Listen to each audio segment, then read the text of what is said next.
4 é só o primeiro slide. Então vamos lá, boa noite. Nós vamos falar hoje sobre Chico Xavier, só que de uma forma um pouco diferente com a gente já tem de costume. Normalmente nós temos o costume de trazer só informações pessoais dele, né?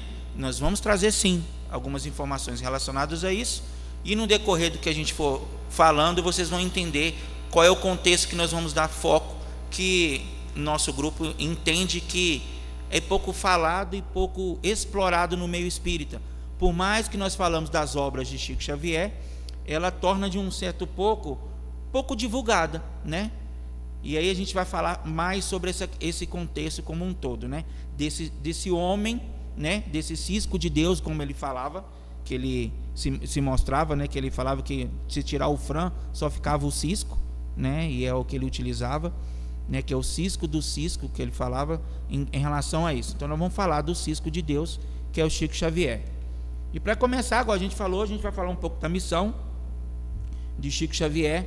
E aí a gente precisa falar, para falar dele, algum contexto inicial de como foi a infância até chegar onde é o nosso foco de informações hoje, né? Nasceu em Pedro Leopoldo, Minas Gerais, dia 2 de abril de 1910, a 30 quilômetros de Belo Horizonte, essa cidade, é bem pertinho ali, ainda é pequena até hoje, não foi muito para frente mesmo a cidade, era muito bem uma cidade do interior, ainda lá tem a Maria Fumaça, que nós mineiros falamos, né? Que é o trem. A sua mãe desencarnou em 29 de setembro de 1915, quando o Chico tinha 5 anos. E nesse processo de desencarne é um ponto importante na vida de Chico, porque de uma certa forma ela prometeu para ele que voltaria, né? Que ela só estava dormindo, e ela ajudou ele nessa transição, né? Teve uma infância sofrida, amparado pela mãe desencarnada, igual a gente já disse agora para todo mundo. Seu trabalho era um pouco rude, ele trabalhava como vendedor de verdura em uma fábrica de tecidos, ajudando o pai dele, de 3 horas da tarde a 2 da manhã, ainda na parte da infância, de 7 a 8 anos ali. Perseguido e incompreendido pelo frequente contato com os espíritos. Se naquela época era assim, né, era muito mais difícil, porque a compreensão não tinha o que nós temos hoje, no intuito de falar que é espírita hoje é status, né? Falar que é espírita naquela época, ou falava com os espíritos, era louco, né? E era perseguido. A gente tem perseguições até hoje, imagina naquela época, né? E concluiu o curso primário aos 13 anos, em 1923, e trabalhava no comerciário de 7 da manhã às 20 da noite. Então ele sempre trabalhou desde pequeno, porque teve uma dificuldade financeira na família, né? Essa aí é a cidadezinha de Pedro Leopoldo na época do Chico. Essa embaixo aqui, ó, que é a estação do trem, ela só está um pouco mais reformada hoje em dia, mas é um patrimônio tombado ainda na cidade. Você consegue encontrar ainda alguns vestígios dessa época lá. E essa é a casinha que Chico nasceu, 2 de abril de 1910. Inclusive o seu filme foi lançado em 2 de abril para comemorar os 100 anos dele, né? Quem nunca assistiu, assista. Quem já assistiu, assista de novo, que é muito interessante, né? Dá mais detalhes do contexto dele quando criança, né? Sua primeira sessão espírita foi da irmã obsidiada, e é relatado isso no filme, em 1927, aonde o pai dele, na época, chamou de benzendeiros, né? Mas na verdade eram 2 espíritas, que eram um casal, que foram esses espíritas que ajudaram o Chico a entender o que ele tinha era mediunidade. E aí foi que ajudou também a ele a chegar ao ponto de trazer para nós o seu primeiro livro, que é Parnasmos de Além Túmulo. Quem nunca leu, leia, que é interessantíssimo. Você que não gosta de poesias, vai passar a gostar. Com os familiares doentes, foi sua primeira sessão no lar. Naquela época era muito recorrente ter reuniões em casa, né? Hoje em dia, a Casa Espírita, principalmente Maria Madalena, não recomenda que a gente faça isso dentro de casa, por alguns motivos específicos, que a gente não tem a proteção que nós temos dentro de uma Casa Espírita, o controle emocional e vibratório que nós temos dentro da Casa Espírita, mas naquela época era muito comum, como ainda em cidades do interior, o Centro Espírita começar dentro de casa, né? E aí o Livro dos Espíritos, o Evangelho segundo o Espiritismo, era de cabeceira para ele. Por quê? Porque a mãezinha dele pediu. juntos novamente, e estude os livros que são 2 tesouros de luz. E aí ele começou a estudar, justamente para poder conseguir entender aquilo que estava acontecendo com ele. Aí o Centro Espírita, em 1927, ele foi fundado o Centro Espírita Luiz Gonzaga, na residência de José Cândido Xavier, de segunda e sexta-feiras. São os dias que tinha as sessões. Dona Rita da Silva tinha 4 filhos obsidiados, então no filme é retratado aquelas que estão amarradas lá, né? Lógico que lá tem um pouco na questão de dramaturgia, né? Colocou todo aquele trama, mas era naquela época, era tratado assim. Em Palmelo também, muitos chegavam lá amarrados em cordas também, né? Maria João de Deus psicografa pela mão de Chico Xavier e traz para ele essa mensagem nesse dia dos 4 filhos obsidiados, né? Meus amigos, o trabalho nos foi enviado por Jesus. Nossas irmãs doentes devem ser amparadas aqui no centro. A fraternidade é a luz do Espiritismo. Procuremos servir com Jesus. E aí ele traz para a gente mais uma orientação, e a mãe dele, à medida do possível, sempre presente, cumprindo a promessa que ela fez para ele no momento do desencarne, né? É privilégio? Talvez. Mas a gente vê a vida sofrida de Chico, a gente pode ver que não é, né?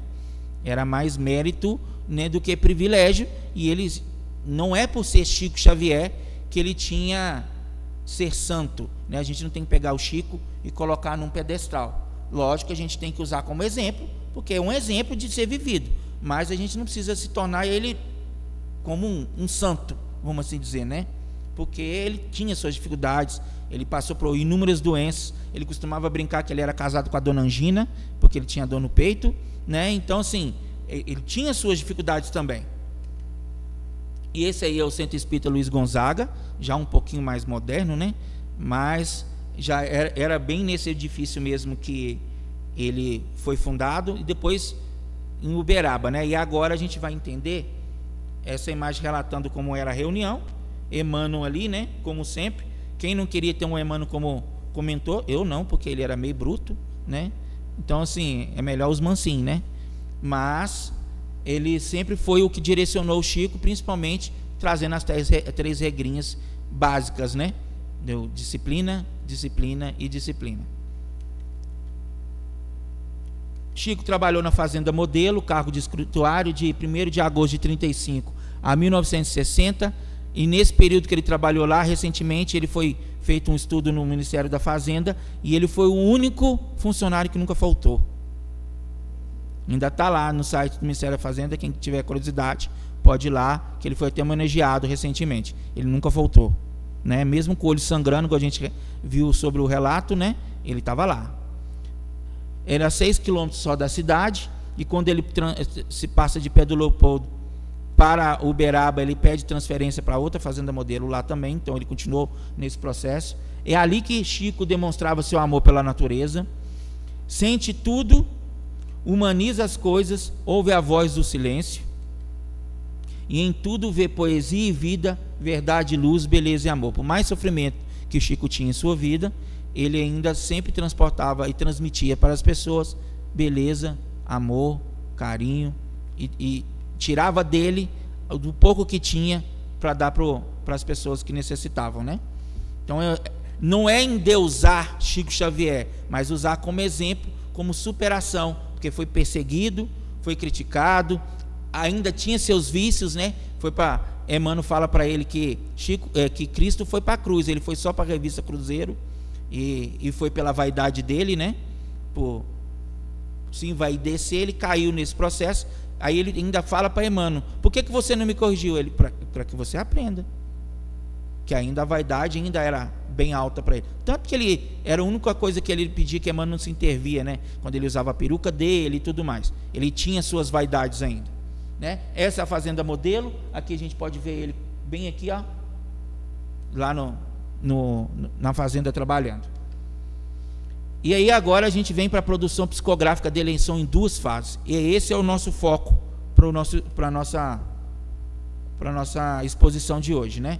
Pedro Leopoldo foram de 1 a 60 obras, de 1931 a 1958, foi em torno de 27 anos lá, e de 61 a 430 obras, que foi quando ele teve a última obra que ele foi psicografado, 371 obras em Uberaba, né? Destaques dessa primeira fase em Pedro Leopoldo, Parnabe de Além Túmulo, que foi o seu primeiro livro, né? As obras de Emmanuel, os romances, que é há 2000 anos até Renúncia, quem não leu é interessantíssimos, né?